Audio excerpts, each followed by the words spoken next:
and welcome to this week's assembly. And of course, this is the last assembly online before we all come back together once again as a school community. And I have to say, we're tremendously excited to be welcoming you back. Obviously, most of our boarding community are here already with us, but day pupils, we look forward to seeing you as you come in for your tests at the very end of this week and then back into normal lessons on Monday morning. And it's really important as well that you make sure that when you return to school and that you look as smart as you possibly can, given the fact that hairdressers and so forth still remain shut until April the 12th. But we're going to come back and we're going to hit the ground running. All of our activities are on. Sports will be happening as usual. And thank goodness we now have this opportunity to come back together and to resume our lives here at school. So that's tremendously exciting. I thought what I would do just very quickly this morning is fill you in on a few exciting developments at school. So as you know, last term we launched our Girls Elite Football programme, and that's really developing apace and looks as if it will be tremendously exciting when it's launched in September 2021. There's a huge amount of interest in that internationally, and we have some fantastic players who are going to be joining us and will of course be complementing the wonderful achievements of the boys that we have on the programme as well. This afternoon, or today, we're launching the International Piano Academy. We're so fortunate that we have some extraordinary pianists here with us. Many schools would consider themselves very fortunate to have just one student who was post-grade 8 and heading towards completing their ABRSM diploma. Here at Rossall we have no less than 5 students. We're going to become an all-Steinway school, which means that all of you who play the piano will have the opportunity to practice and to have your lessons on some of the very, very best pianos in the world. And the International Piano Academy that we're setting up will have Martin Roscoe as a visiting associate professor.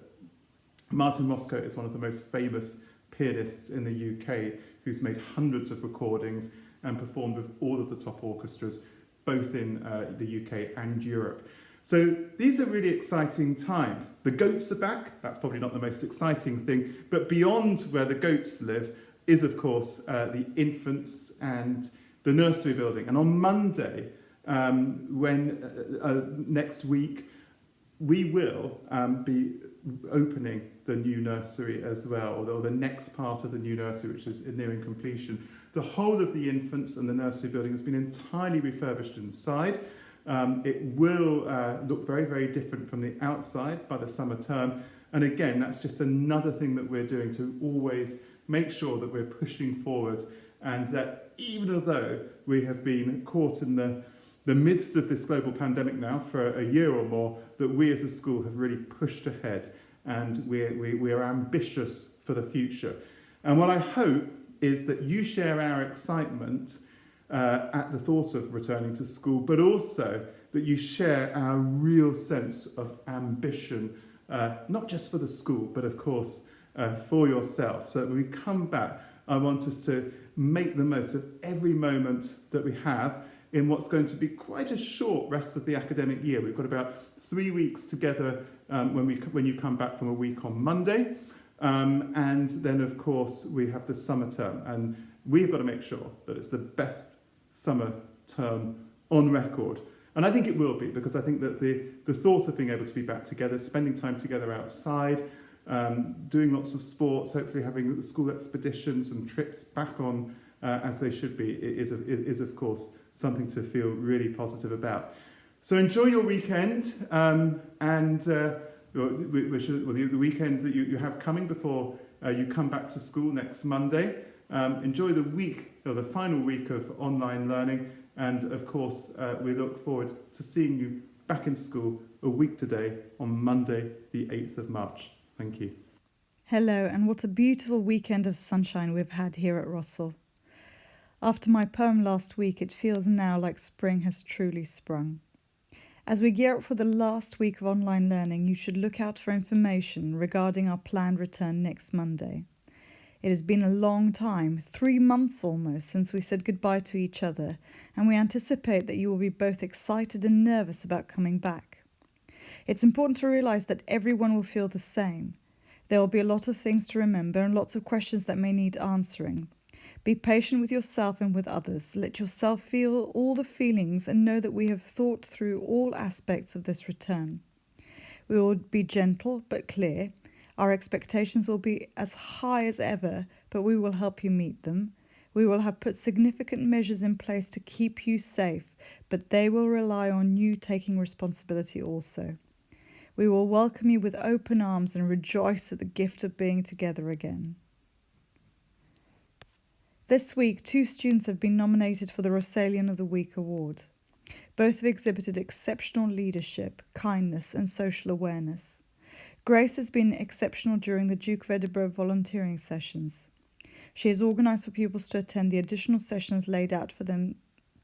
She has also been helping other teams, teaching them and showing them how to put up tents, and at times has managed these groups when their leader was absent. She's often the first one to turn up and is always enthusiastic and always keen to do a fantastic job. Well done, Grace. Emily, on the other hand, has organised gifts, cupcakes, cookies, handmade cards and roses to be bought and delivered on Valentine's Day in the boarding community just before the half-term break. All proceeds were donated to charity, the Malala Fund, which advocates girls' education, and Emily Yang should be commended for organising and seeing this through from beginning to end. Thank you very much, Emily. Both Emily and Grace, in very different ways, are an inspiration to all of us because they've chosen to do things to improve and enrich the lives of others around them. And this is the focus of my thought for the week. Be the change you wish to see in the world. Perhaps wrongly attributed to Mahatma Gandhi, the sentiment nevertheless is positive and important. We all have the same chance and choice to do good in the world and be good for others. It's not something that some of us are born with, or that is only available to those whose lives are simple or easier, or something for adults to do, or something that young people should worry about. Virtually every moment, every decision to be made can be overlaid with consideration of the feelings and welfare of others, of the environment, of the long-term impact of the decisions being made. That doesn't mean that every decision should be weighed so carefully because this isn't practical. The point I'm trying to make is that it's never too late and never a lost cause to make the decision considerate of others, and that its heart endeavours to make the world a better place for others. It's also important that you don't overplay what you expect of yourself. There is no need to agonise over significant gestures to ensure an impactful positive change. Sometimes, in fact arguably quite often, the smallest acts can have the biggest impact, and each little act of kindness counts and makes a difference. Rather than expecting inspiration as well about how to change the world, to strike, allow yourself the space to be moved and inspired into action. Observe the world and your role in it clearly and objectively. Do what you can to make a positive change rather than agonising what you can't control. But don't wait for your time. You are never too young, too old, too busy, too wrapped up in your own problems to make decisions that are kind and considerate and make a difference to others. You may, of course, be asking yourself, why should you bother to be any kind of positive change? Surely others, such as Captain Tom and Malala on the right here, can do that if they really want to. You are not them, and the same opportunities will not present themselves to you.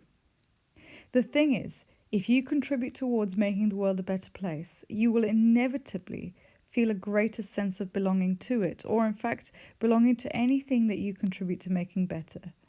You will benefit from it, grow from it, feel love through it, and this cannot be but a good thing for you and for others. I wish you a wonderful week.